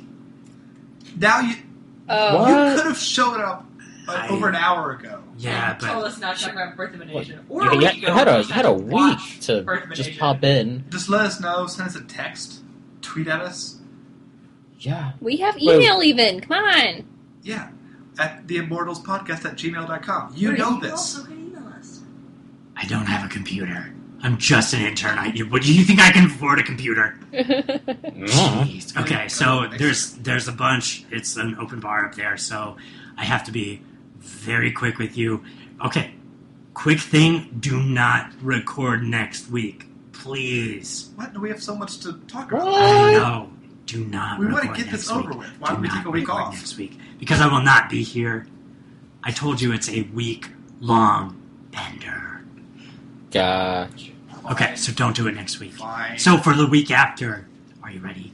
Yeah. Your number is 603. That's 603. Okay, I gotta go. Bye. Bye. Bye. Hey, Adam. Oh man, I smell like it's like cosmopolitans. Turn has bad taste. Wait, what was that number? Number is 603. Adam, look at your book. 603. Okay. Ooh, food. So this time, the next time the movie will be The Man Who Fell to Earth, the David Bowie classic. Oh man, I'm so excited. I'm excited about this. Leave The it out. album is going to be Opus Dei by Leibach? I think it's Leibach. Leibach? That's what I think. I I think guess they're we'll German. find We out. have 2 weeks to learn what it is. The Okay, children's book is Conrad, the Factory Made Boy by Christine Nostlinger. Hmm. My classical recording is Prometheus by Alexander Scriabin. I think it's Scriabin. I will like it more than most people then. Oh, there you go. Like the movie. I get your point. Yeah. The food is Coppa Piacentina. Piacentina Coppa. It's hot Coppa. It'll be delicious. It's salami. I'm excited. Ooh, salami. Salami's good. Well, it's actually not salami. It's hot Coppa. But yeah. So many things that are hard to pronounce. I know. But not this one, because after weeks of obscure Oh, shows, man. or shows that lasted too long, we're going with 24, everybody. Oh yeah. Jack Bauer's in the house. He's going to torture everyone. That'll be great. So, as the old intern god said, whatever, that we are taking next week off. We will be back on December 31st. Last podcast 2015. Sweet. Please join us then. If you have any thoughts about any things we discussed this episode or previous episodes, or if you're excited about the things we're going to review, if you want to tell us about your favorite crazy moment in 24 or how awesome David Bowie is, please email us at theimmortalspodcast@gmail.com.